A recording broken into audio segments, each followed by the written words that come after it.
대추나무에 살구 기쁨 열리는 시인의 정원.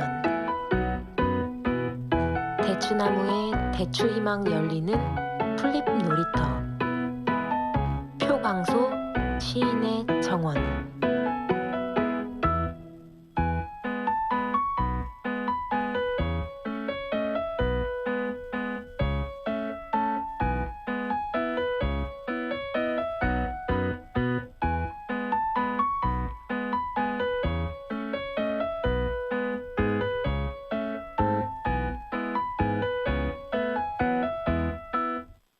1593년 2월 3일 막다. 여러 장수들이 거의 다 모였으나 보성 군수가 미처 오지 못한 것이 섭섭했다. 오후 8시경부터 비바람이 크게 불어서 배들을 간신히 구호하였다. 이날 영남에서 넘어온 자들로 포로가 되어 갔다가 돌아온 김호울과 나장 김수남 등 명부에 올려진 해군 80여 명이 도망갔으나 뇌물을 많이 받고 잡아오지 않는다고 하므로 비밀히 군관 이봉수와 정사립 등을 보내어 70여 멍을 수색하여 잡아와서 각 배에 나누어 주고 김호울과 김수남 등은 처형했다. 안녕하십니까? FM 91.3 서대문 공동체 라디오 힐링 충전소에서 시인의 정원을 진행하는 시 쓰는 사람 표광소입니다. 오늘은 이순신께서 1593년 2월 3일에 쓴 일기를 읽었습니다. 시인의 정원은 오늘도 김현덕 씨와 함께 진행하고 있습니다. 현덕 씨 안녕하세요. 네, 안녕하십니까. 김현덕입니다. 네, 음악 한 곡 듣고 시인의 정원을 이어가도록 하겠습니다. 폴 킴이 부릅니다. 비.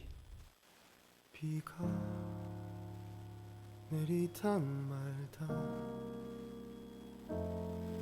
우산을 챙길까 말까 TV에 맑음이라던데 네 마음도 헷갈리나 봐. 비가 또 내리다 말다 하늘도 우울한가 봐. 비가 그치고 나면 이번엔 내가 울 것만 같아. Strumming down to my memories 지직거리는 라디오에서 또 뻔한 러브송 잊고 있던 아픈 설레임 널 생각나게 해. 우리 걷던 이 길 위에 흘러나오던 멜로디 흥얼거렸었지. 넌 어디 있니? 하늘은 이렇게 맑은데 비에 젖은 내 마음을 따뜻하게도 비춰주던 너는 나에게 햇살 같아. 그런 널 왜 난 보냈을까. Goodbye.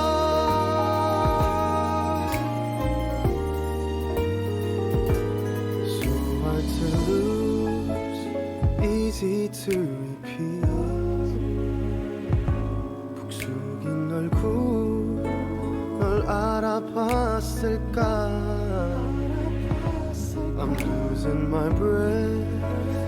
잊고 싶던 아픈 기억들 날 더 힘들게 해. 시간 가는 줄도 모르고 나눴던 수많은 밤과 사랑 노래 꿈보다 달콤했지. 쉽게 포기한 건 아닌지 우연히 널 마주친 순간 내 마음 들킬까 될까봐 뒤돌아서서 잡았다면 그런 널 왜 안 보냈을까. 우리 걷던 이 길 위에 흘러나오던 멜로디 흥얼거렸었지. 넌 어디 있니. 하늘은 이렇게 맑은데 비에 젖은 내 마음을 따뜻하게도 비춰주던 너는 나에게 햇살 같아.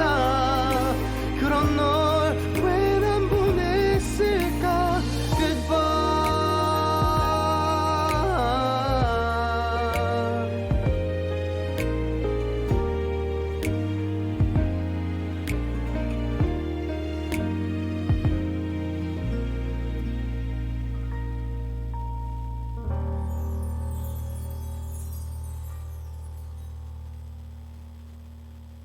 네, 오늘 일기는 1593년 2월 3일 일기는 여러 달 동안 일기를 못 쓰고 계시던 이순신께서 모처럼 일기를 다시 쓰기 시작한 세 번째 일기이기도 한데요. 이때 당시 이순신 부대는 웅포해전을 준비하고 있었습니다. 그러니까 부산포해전이 9월 달에 있었까 1592년 9월에 있었고, 그 다음 해인 1593년 2월 15일부터 22일까지 이제 웅포해전이 있는데요. 그 해전을 앞두고 이제 준비하면서 일기를 다시 쓰기 시작하셨던 것으로 짐작이 됩니다. 오늘은 일단 이순신 일기에서 좀 벗어나서 새로운 책을 한번 읽어보려고 합니다. 책 제목은 한국 시민 정치의 기원과 전개이고요. 지은이는 이황직 박사입니다. 이 책이 올해 6월달에 발행되었는데요. 이 책 표지에는 독립문 사진이 있고, 또 이제 여러 저희가 알만한 근대 인물들, 서재필, 그다음에 이런 분들 사진이 있고요. 표지 뒤에도 이제 독립문 사진이 배경으로 하면서 뒷표지에 말이 있는데 그거 한번 읽겠습니다. 우리는 한국사에서 서구와 다른 방식으로 탄생한 시민의 존재를 굳이 알려고 하지 않았다. 그런 까닭에 한국 시민 정치의 역사가 장구하다고 하는 사실을 전혀 알지 못한다. 실제로 한국 시민 정치의 원형은 조선 후기 왕도 정치 이상의 민본적 전환이라는 엘리트적 개혁 구상과 불복 저항하는 민중의 탄생이라는 두 축에서 전개되었다. 그리고 그 독자적인 기원은 한 세기를 훨씬 거슬러 올라 구한말 독립협회와 만민공동회에서 찾을 수 있다. 국권 위기 국면에서 전개된 자강운동의 입헌 자강 구상과 국제보상운동의 자치 자강은 조숙했던 구한말 시민정치를 계승했고, 국권 상실 전후 국외 망명 이주민의 민족 자치는 국외 독립운동의 토대를 제공했다. 한국 시민정치의 구한말 기원 태제는 그것이 조선의 유교정치 이상과 이론적 대결을 벌일 수밖에 없었을 것이라고 상상하게 한다. 그렇다면 한국의 시민정치 역사는 유교정치에 대한 도전이면서 동시에 전유의 과정이다. 이는 구한말에 탄생한 역사적 실체인 시민에게 서구의 부르주아 시민과 구별되는 군자 시민이라는 구체적 규정을 부여한다 라고 되어 있습니다. 지금 표지 뒷표지를 읽어드렸고요. 출판사는 신서원입니다. 그리고 책을 넘기면, 그러니까 표지를 넘기면 저자에 대한 소개가 나오는데요. 이황직 숙명여자대학교 기초교양학부 부교수, 이렇게 이제 나오고, 저자가 지은 책들도 쭉 소개되어 있습니다. 그리고 이제 속표지로 들어가면 제목만 나오고, 한국 시민 정치의 기원과 전개 이황직 지음이라고 되어 있습니다. 이제 판권이 나오는데요. 그 다음 페이지에 한국 시민 정치의 기원과 전개 2026년 6월 22일 초판 1쇄 인쇄 2026년 6월 29일 초판 1세 발행.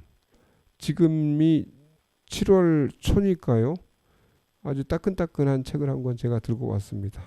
그래서 이 책 또 한 페이지 넘어가 보면 이 저서는 2021년 대한민국 교육부와 한국연구재단의 지원을 받아 수행된 연구임이라고 되어 있고요. 바로 옆 페이지에 선친의 영전에 이 책을 삼가 바칩니다. 그리고 차례가 나옵니다. 차례는 서문 그리고 1장부터 제1부 한국시민정치의 원형과 기원, 제2부 국권위기에서 시민정치의 전개, 3부 국외 이주민 자치의 시민정치, 이렇게 그 큰 제목들이 등장하고 그 밑으로 이제 그 각 장들이 나오는데요. 오늘은 서문에 해당하는 부분을 읽으려고 합니다. 서문, 역사적 실체로서 시민과 시민정치, 어떤 정치가 가장 좋은가, 스스로 다스리는 법을 가르치는 정치이다. 요한 볼프강 폰 괴테. 황역을 당한 사람을 집안 사람처럼 황급히 구원하는 것이 공화이다. 백하 김대락. 시민은 스스로 통치하는 자이다. 시민 결사체에서 시민은 오직 자신에 의해서만 통치받는다. 고대 그리스의 폴리스에서 정치는 통치자와 피치자의 동일성 원칙을 관철했다. 민회에서 통치의 규칙을 만들고 실행할 때는 통치자이고 그 규칙을 따를 때는 피치자이다. 아테네의 시민 다수는 1년에 수십 회씩 열리는 민회에 참석했고 살면서 한 번은 추첨으로 500인 평의회에 뽑혀서 입법과 행정관리가 될 수 있었다. 1년 임기 평의회 회원이 된 시민은 공적인 업무를 수행하는 자이지 권력을 행사하는 자가 아니다. 시민 결사체의 원형으로서 폴리스의 운영 원리는 오늘날 시민 정치의 핵심 원칙인 자율과 자치로 이어진다. 자율은 개인이 외부의 관건에 의해서가 아니라 자발적으로 공동체 운영에 참여하는 것이고, 자치는 시민이 정치 공동체의 운영 규칙을 만들고 실행하는 것이다. 자율과 자치를 강조하는 시민 정치는 민주주의 정치로 대체될 수 없다. 민주정은 다수 지배 원리에 따른 권력적 통치를 제도화하기 때문이다. 인민이 통치하는 정치 체제일지라도 소수를 배제한 채 다수가 권력을 행사하는 것은 시민 정치 원칙을 위배한다. 시민 정치는 통치자의 수에 관계없다. 다수 또는 인민 정체가 통치자일지라도 권력을 통한 지배는 시민 정치와 무관하다. 데모스, 곧 실제로서 중하층 민중의 통치를 칭하는 민주정의 비판적인 지성은 다수 결정으로 스승 소크라테스를 잃은 플라톤뿐만 아니었다. 다수 정치의 자의와 강제라는 민주정의 결함 때문에 아리스토텔레스는 자기 통치의 원칙으로 공적인 일에 참여하는 시민 주체의 시민정을 선호했다. 민주정과 시민정의 차이는 통치자의 수가 아니라 통치자의 덕성과 공적 규칙 지배 원칙의 혼합에 있었다. 폴리스가 시민의 정치 결사체였던 까닭에 폴리스의 규모와 관계없이 시민정은 시민의 자기 통치에 가장 적합한 정치로 인식되었다. 고대 그리스의 몰락 이후 시민정치는 소수의 시민 결사체 소국에서 제한적으로 실행되었을 뿐 이론과 역사 양면에서 그 부정성이 알려지면서 오랫동안 잊혔다. 프랑스 대혁명에서 영감을 받은 청년 헤겔을 비롯한 몇몇이 고전에서 그리스의 시민 정치를 재발견했지만 이는 이상화된 폴리스의 열망이었을 뿐 현실적 대안으로 고려되지 않았다. 그 사이 발명된 대의제 민주주의가 근대 국민 국가의 정치 체제로 선택되면서 시민 정치의 자리를 대체했다. 누가 통치하는가를 두고 근대 민주주의는 원칙인 국민 주권과 현실인 대의제의 결합이라는 모순을 짊어지고 가야 했다. 원칙과 현실의 불안정한 타협 상태를 보완하기 위해 법을 통한 통치를 규정한 헌정주의와 권력 분립과 시민 덕성을 강조하는 공화주의 원칙을 덧붙인 결과 최종적으로 입헌 민주주의 정치체제를 성립할 수 있었다. 이처럼 폴리스 민주정의 한계는 그대로 근대 민주주의의 행로에서 재현되었다. 다만 근대 민주주의는 그 대안을 시민정치의 역동성이 아니라 헌정체제라는 설계를 통한 안정적인 제도화에서 찾아낸 것이다. 시민 정치를 논하면서 하필 낡은 고대 그리스의 정체에서 시작했는가? 고대 시민 정치의 상속자로 잘못 알려진 근대 민주주의가 이제 그 한계를 명백히 드러내고 있는 절박한 상황 때문이다. 오늘 민주주의 위기는 독재체제에서 민주주의로 전환한 지 얼마 되지 않은 국가나 신생 독립국만의 문제가 아니다. 민주주의의 역사만큼 오래된 성숙한 민주국가들에게까지 위기가 확산하고 있다.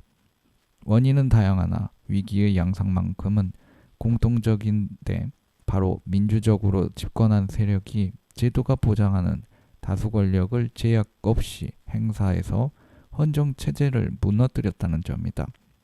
지식인 집단은 민주주의의 승리에 도취해서 헌정을 파괴하려는 세력에 맞설 최후의 보루인데 그들마저 이를 두둔하는 국가가 맞이할 결말은 정해져 있다.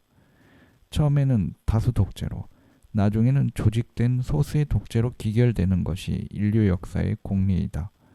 이 책에서 시민정치의 재생을 위한 역사적 토대를 탐색한 것은 권력 정치로 변질된 민주주의를 구출한 학문적 개입의 일환이다. 시민정치는 역사적 실제이다. 규범적 당위나 추상적 원리가 아니고 위기 타개를 위한 형이상학적 보증이나 요청도 아니다. 현대 시민정치는 고대 폴리스와 중세 자유도시, 근대 초기 미주 식민지 이주민의 자치 역사에서 발견한 자율과 자치의 원리를 따라 오늘날에는 주로 지역 수준의 자치와 협치 그리고 시민의회의 수교를 통해 실현되고 있다.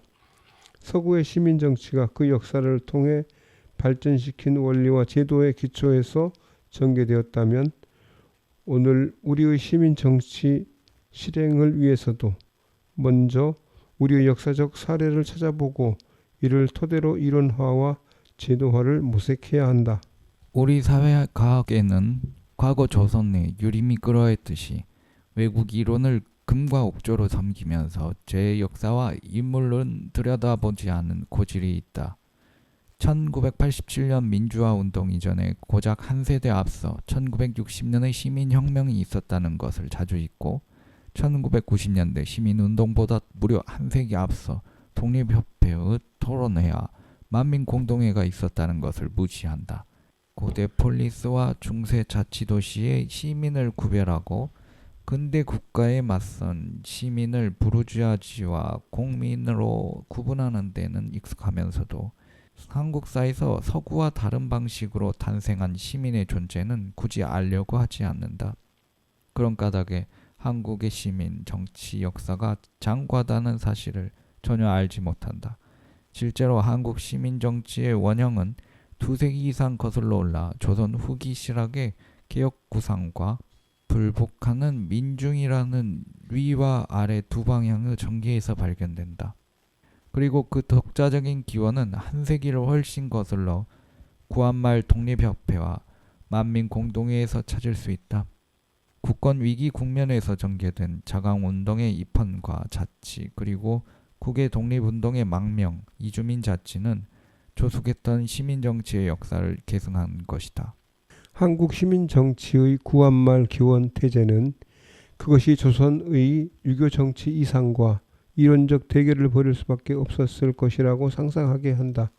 그렇다면 한국의 시민정치 역사는 유교정치에 대한 도전이면서 동시에 전유의 과정이다.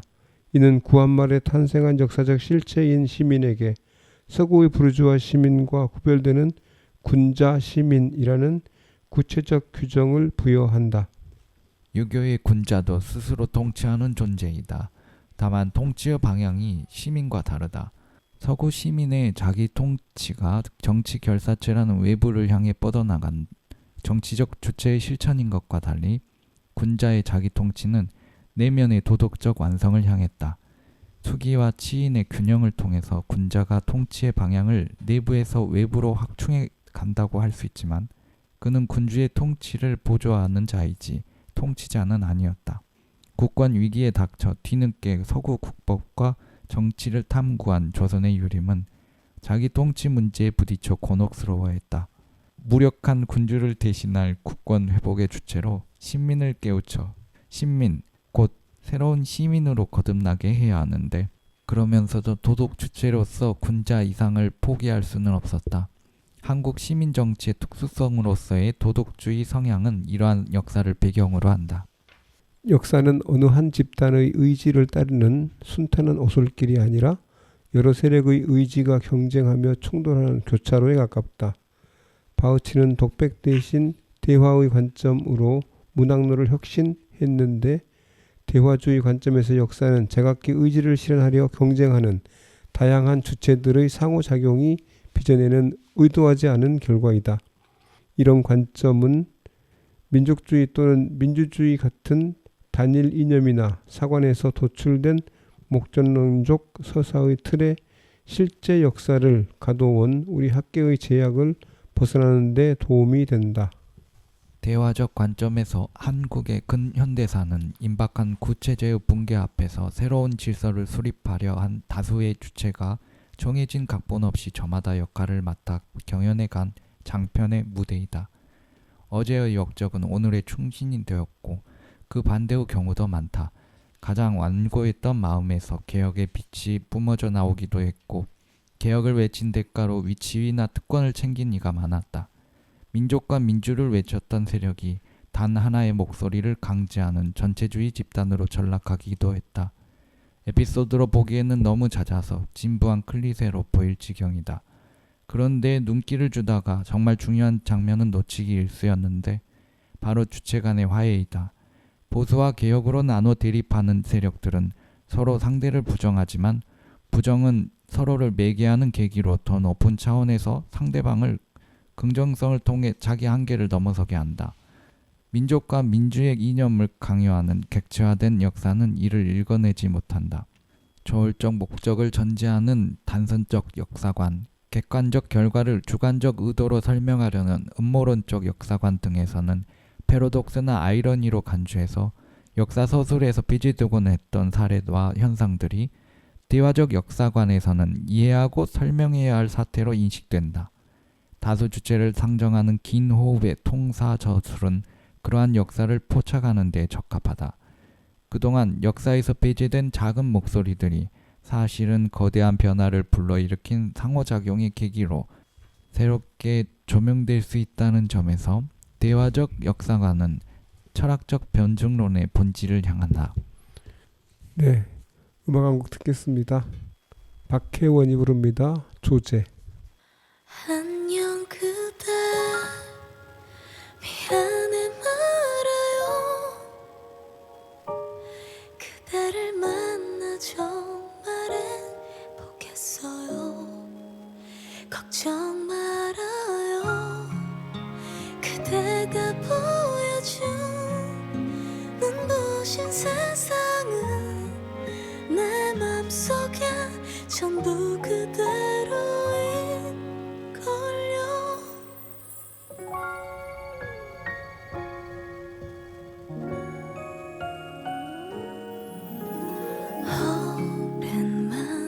오랜만이죠 밤새 두드리는 소나기 소리에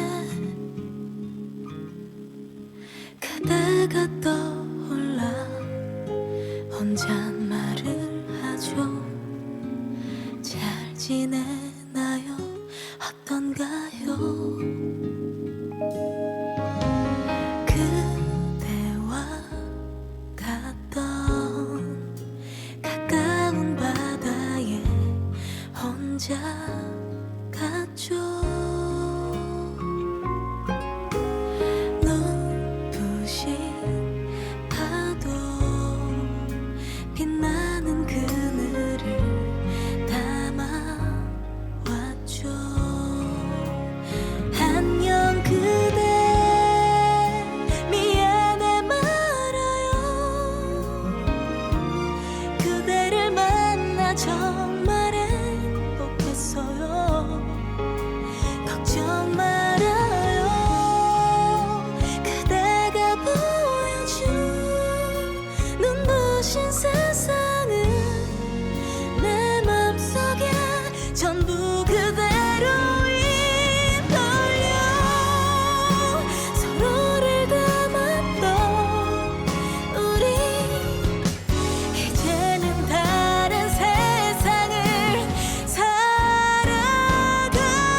계속해서 한국 시민 정치의 기원과 전개를 읽어가겠습니다.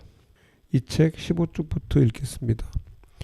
다양한 주체의 발언에 귀 기울이는 역사는 우리 근현대의 실제 양상을 그려내는 데 유리하다. 18세기 말 이후 사상과 제도의 변화 시도부터 1894년의 통화혁명과 갑오개혁의 두 상반된 주체의 변화 시도에까지 역사를 정확히 해석하기 위해서는 이 시기를 국권 침탈과 독립운동사의 전주로 사후 해석하기보다는 당시 대립하고 경쟁하던 다양한 개혁 이론과 실천이 실제 지향한 바가 무엇인지 찾아서 함께 묶어 따져보는 작업이 필요하다. 18세기 말 20세기 초 조선 대한제국 내부의 정치 위기 그리고 개혁 원리와 방향을 둘러싸고 전개된 격렬한 논쟁도 같은 방식으로 접근해야 한다. 잘 알려진 것처럼 이 시기에 보수파에 맞서서 변화를 주도한 세력은 차례대로 개화파, 독립협회, 자강운동 세력이었고 이 책의 서술체계도 기본적으로는 이 틀을 따랐다. 그런데 국면마다 발전 과정을 자세히 들여다보면 이 설명 방식에는 한계가 드러난다. 개화파의 생각과 행동은 그들과 경쟁하던 위정척사의 유림과의 대결 과정을 통해서만 분명히 이해될 수 있다. 독립협회의 시민정치를 전제군주로 변모한 고종애의 대응 측면을 고려해서 분석해야 하는 것도 같은 맥락이다. 위정척사파와 문명개혁파, 친청파와 친러파, 그리고 친일파, 의병유림과 개신유림 등 각 시기를 대표하는 세력의 사상과 실천은 그들과 경쟁하고 대립하던 다른 주체들과의 관계에 따라 규제되거나 변화할 수밖에 없었다. 그러하니 한 단계의 변화를 이끈 세력이 다음 단계에서는 되레 권력에 집착해서 퇴행적 행태를 보이다가 몰락해가는 경우가 많았다. 반면에 한때 변화에 저항했던 집단이 뒤늦게 각성하여 새로운 단계의 변화를 주도하기도 했다. 무엇보다도 대립하던 보수와 개혁 세력이 서로에게 자극받아 스스로 변화의 계기를 마련하고 특정 국면에서는 화해하고 협력하며 더 높은 수준의 통일을 이뤄내기도 했다. 시민정치에서 이러한 대화적 역사가 가장 정확하게 적용되는 시점은 구한말에서 3.1운동까지의 반세기이다. 이 책의 주요 내용은 바로 이러한 양상을 포착하는 데 있다. 조선 후기 실학파는 보수적인 왕도 정치 이상을 민본적으로 전환하는 시도를 통해 위로부터의 변화를 시도했고 서학과 동학 그리고 밀란의 주체들은 위교 정치라는 지배자의 이념을 민중의 편에서 해석할 만큼 똑똑했다.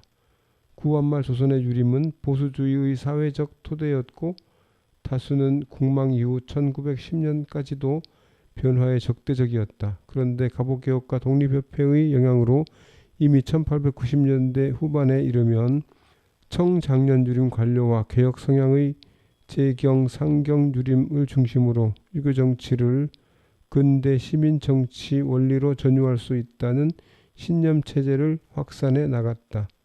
1905년 이후 개신 유림이 주도한 위로부터의 입헌 자강 흐름은 이러한 사상적 발전 과정에 이어져 있었다. 한때 독립협회 탄압에 앞장선 충, 군, 보황파 유림 관료 세력이 이즈음 국권 위기 국면에서 개혁 성향 유림과 협력하면서 애국 개혁 유림으로 거듭난 일도 역사의 아이러니였다.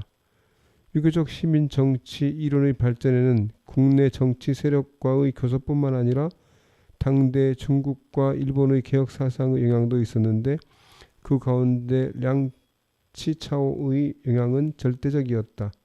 위로부터의 입헌 자강 흐름과 별도로 지방에서 국채 보상 운동을 불꽃이 타올랐는데 시민 정치 원리를 더욱 충실히 반영한 자강 자치 흐름으로 이어졌다.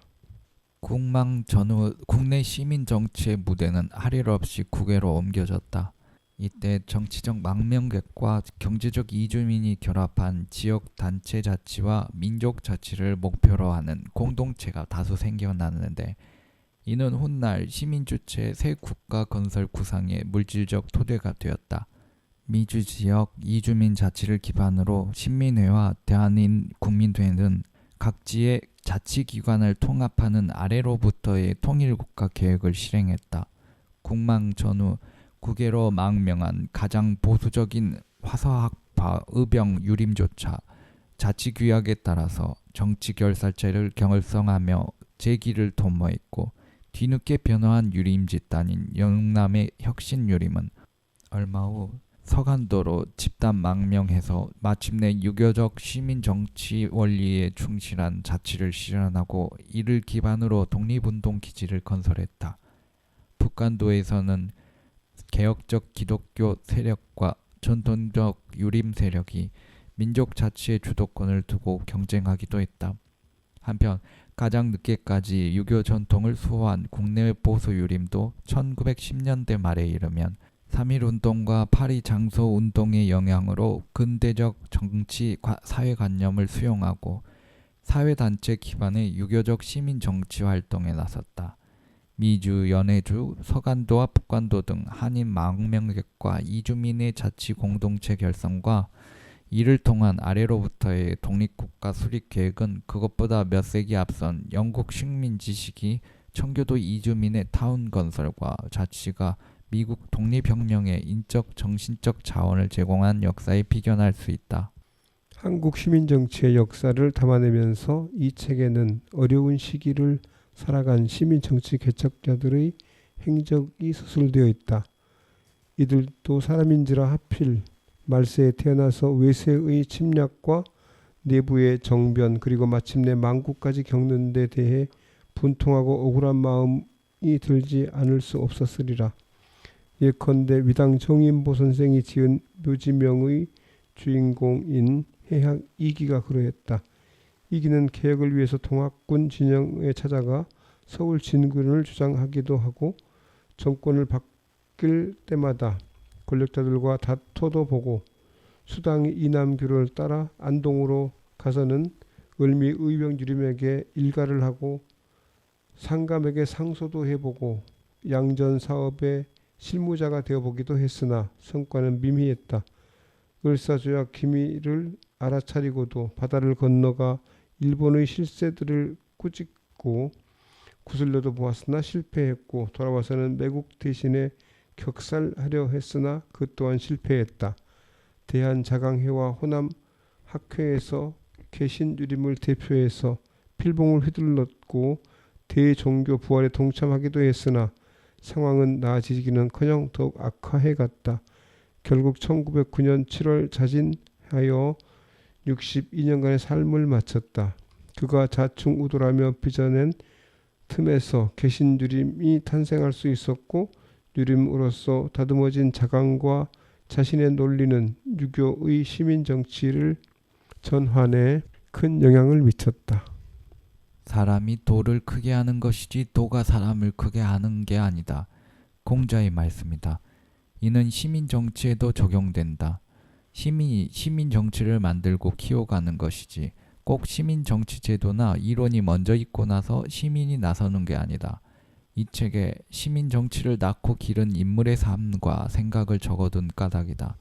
필자의 우둔함과 편협함 때문에 그들의 인물됨을 제대로 그려내지 못한 부분이 많을 것이다. 시민정치 역사에 관심을 기대하며 이와 함께 학계 재연의 질정을 바란다. 2026년 5월 이황직. 네, 음악 한 곡 듣겠습니다. 비스트가 부릅니다. 비가 오는 날엔.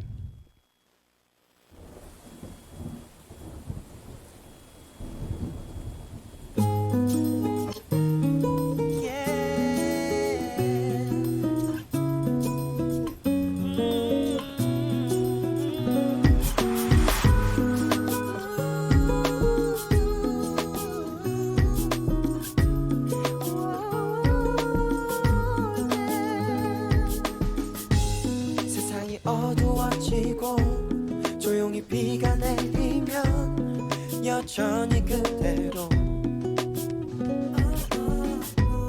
오늘도 어김없이 날 벗어나질 못하네 너의 생각 안에서 이제 끝이라는 걸 알지만 미련이란 걸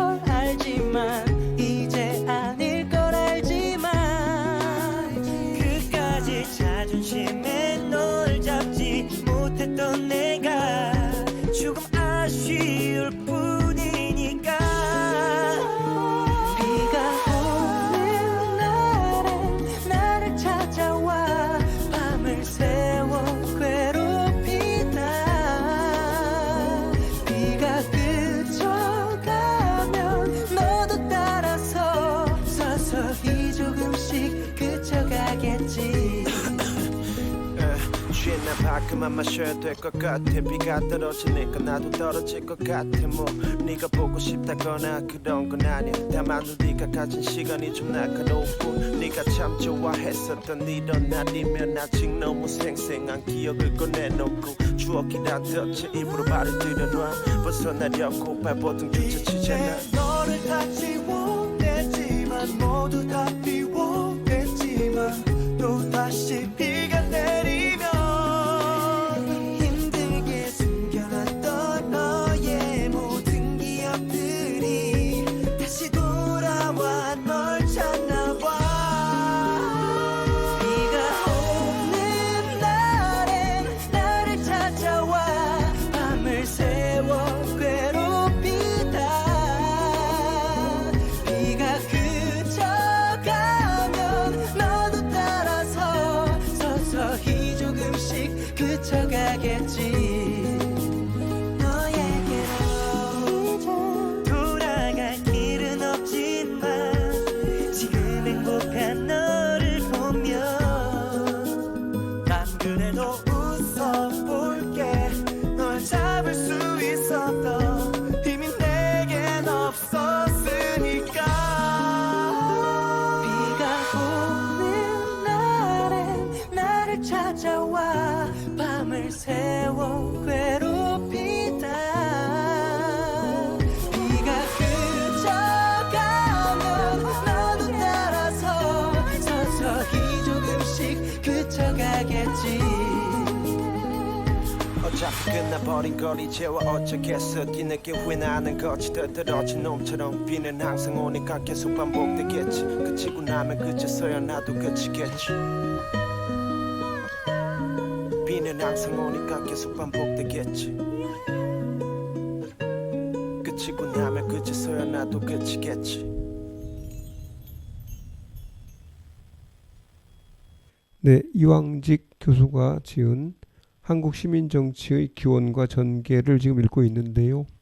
이 책 19쪽 제1장 서장부터 읽겠습니다.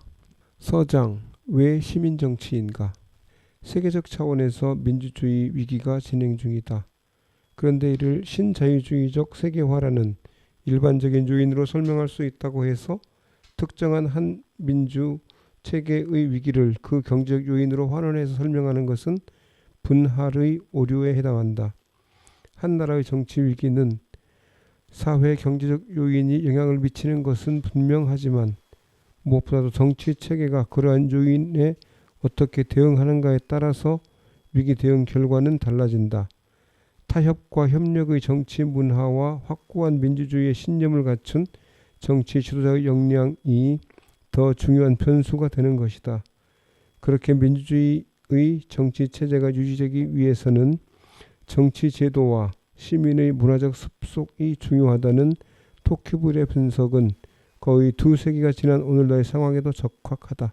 개별 국가의 특수성에 초점을 맞추게 되면 현상적으로는 똑같이 민주주의의 위기를 겪고 있는 국가들 가운데서도 그 나라의 위기를 가중하는 독특한 요인이 잘 드러날 수 있다. 이 장에서는 오늘날 한국 민주주의의 후퇴 현상에 관해 다면적으로 접근할 것이다.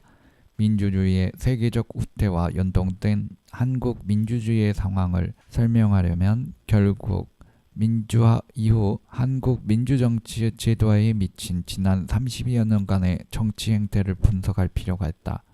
먼저 그 배경으로 세계 수준의 민주주의 위기를 새로운 권위주의의 발흥 측면에서 접근하고 이를 정치적 극단주의가 성장할 경제 사회적 양극화와 관련해서 설명할 것이다. 이어서 한국의 민주주의 후퇴 양상을 경제적 세계화의 영향뿐만 아니라 그러한 경제적 요인과 결합한 한국의 정치사회의 특수성을 통해서 설명할 것이다. 위기의 민주주의. 제도와 신념 양면에서 민주주의는 위기에 빠져 있다. 이는 우리나라뿐만 아니라 지구촌 전체의 문제로 확산되고 있다. 얼마 전까지만 해도 민주주의의 위기는 특정 지역이나 국가에서만 발생하는 예외적인 현상이라고 생각했다. 따라서 민주주의의 위기는 독재 체제에서 민주주의로 이행 중인 국가나 신생 민주 체제에서만 진지한 분석의 대상이 될 것이라고 간주했다. 민주주의가 위기에 처한다면 그 책임은 집권 세력 아니면 반대 집단의 몫이므로 위기를 유발한 정치 세력을 제거하는 방식으로 민주체제를 복원할 수 있다고 생각했다. 따라서 군사정변이나 민중혁명 같은 급격한 붕괴에 대비하기만 하면 민주주의를 유지할 수 있다고 생각했다. 20세기 후반의 역사는 이러한 믿음의 근거가 되었다.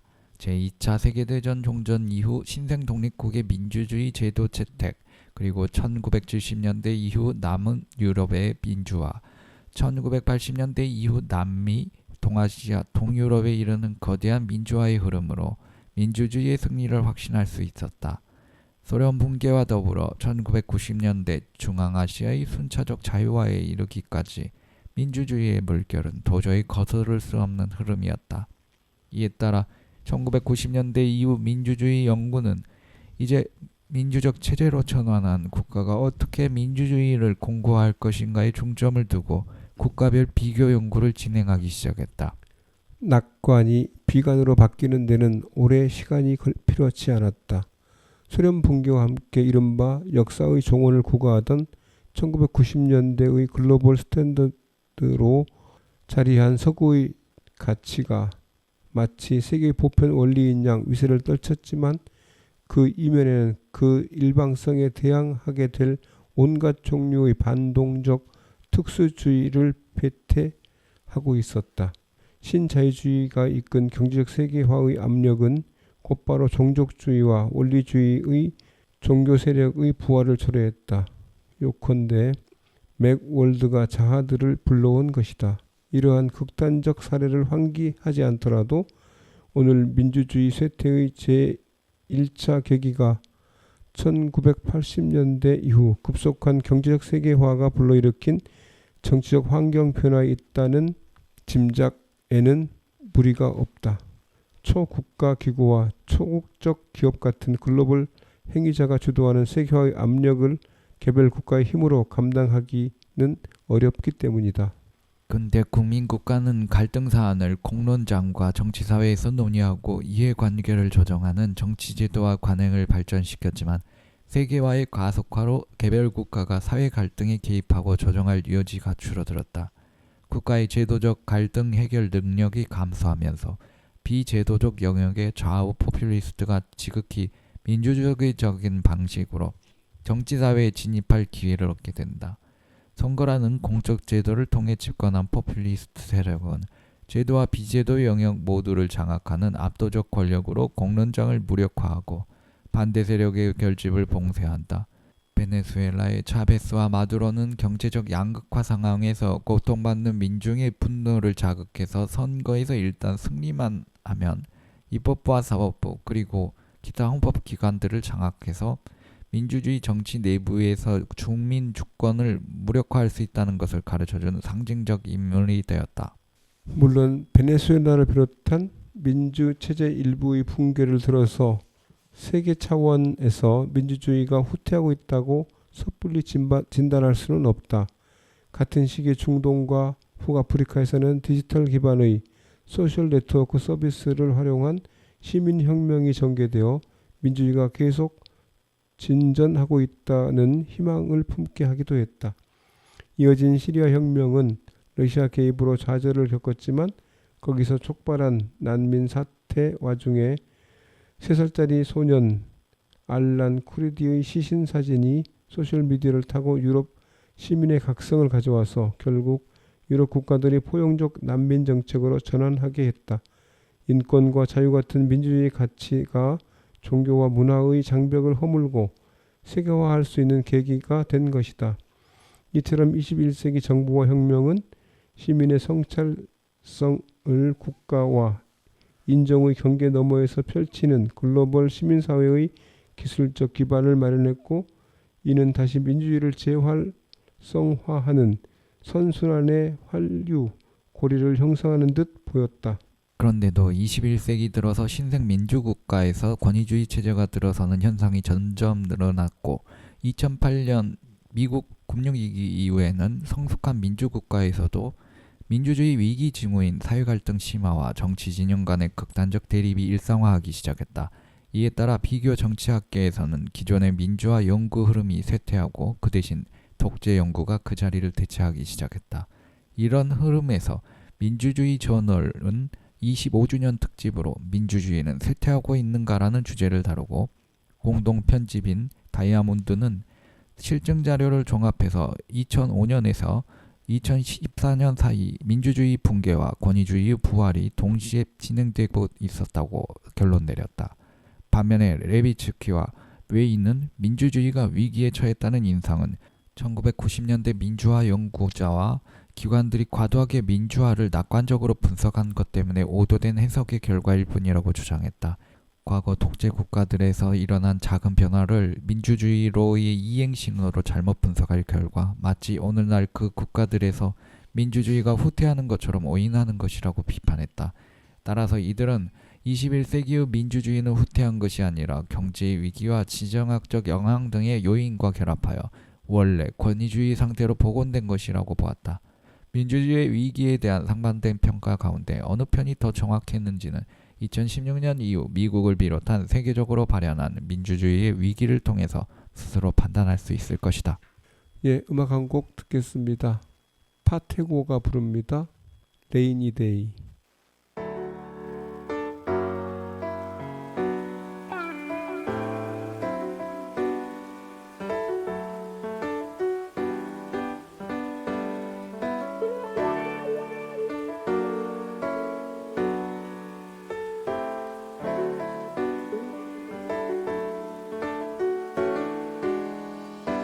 비가 와 오랜만에 비가 오지 말라 해 서근대한 달간에 나도 문을 기다렸나봐 Rainy day, rainy day, yeah, yeah. Rainy day, yeah, yeah. Rainy day 오늘을 기다렸나봐 난 Rainy day 원래는 기다리지도 않았던 Rainy day 이제는 비가 조금 내리는 건 맞고 내 이젠 어쩌면 조금 더 가서 난 기다렸어 내일엔 비가 와라면 재촉해 너를 볼 핑계를 대기 때문에 What's going on girl 무슨 일은 없어 밥은 먹었나 태어나서 참 많은 걱정 알려줘 나는 너를 더 알고 싶기보단 그저 어디서 뭘 하는지 보고해줘 집착은 아냐 lady 그런 놈은 안 될게 이런 얘기 원래 안 하는 걸잖아 왜 이래 그냥 이 곡이 되게 유치해 보였어 제길 비가 오면 같이 우울해지던 그런 내게 빗물같이 떨어졌어 너란 사람이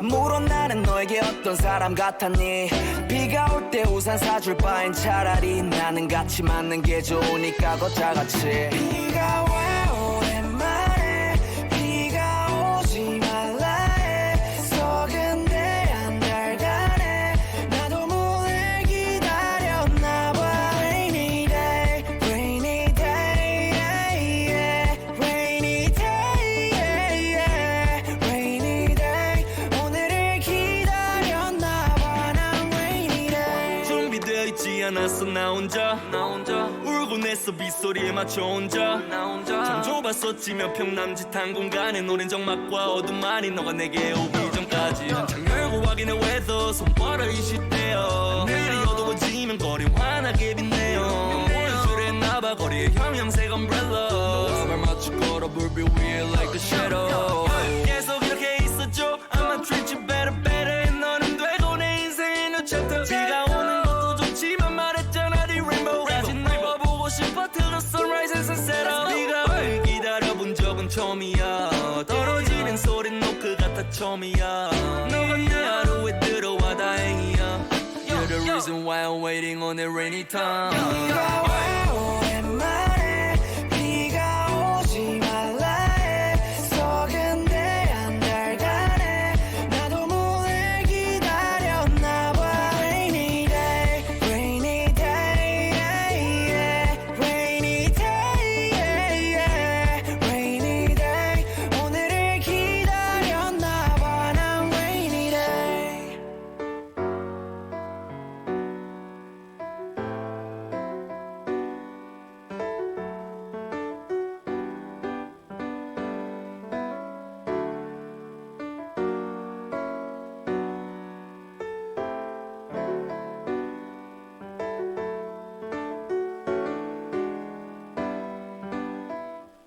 네, 오늘은 1593년 2월 3일에 이순신께서 쓴 일기를 읽었습니다.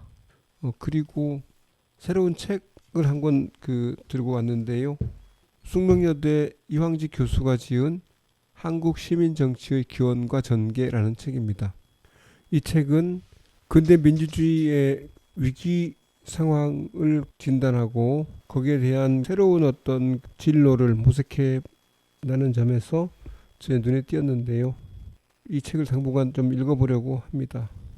근대 민주주의의 위기를 따져본다면 첫째, 대의제의 위기가 있겠고, 둘째, 포퓰리즘의 부상도 있겠고, 공론장의 붕괴와 양극화, 경제적 불평등과 관료화, 기술 관료화 등을 들 수 있을 텐데요.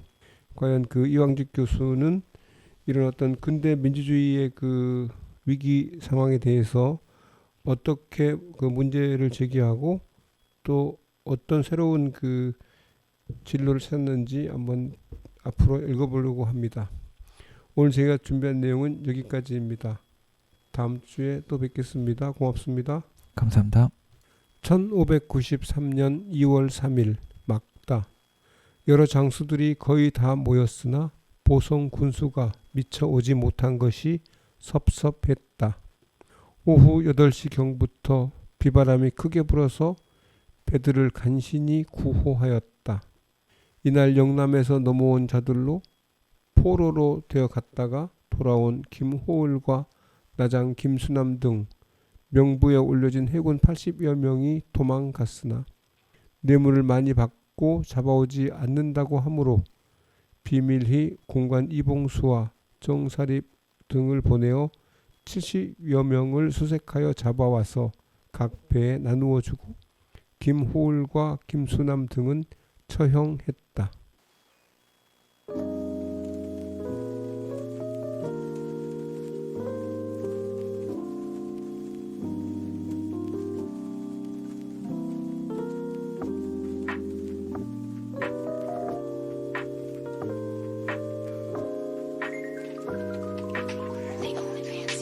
비가 오잖아 마치 기다린 것처럼 하필 우리가 헤어진 지금 비가 오잖아 너와 남이 된 이 순간에 우산 없는 너를 바라봤어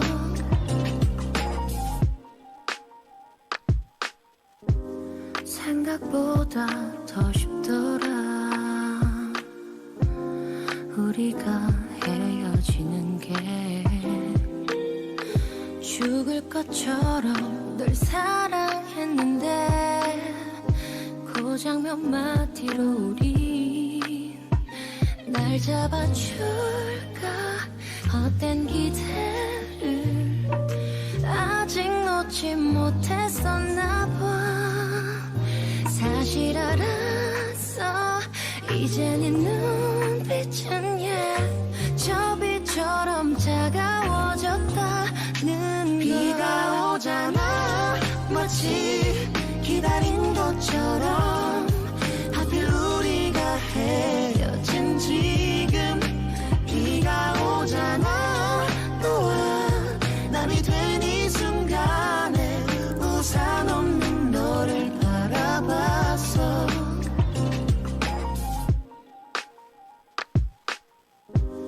헤어지자는 이 말에 붙잡을 수는 없었어 넌 항상 내게 최선이었는데 널 울게 했어 계속 우산이라도 씌워주고서 너를 보내고 싶었는데 우리 마지막 남은 장면이 고작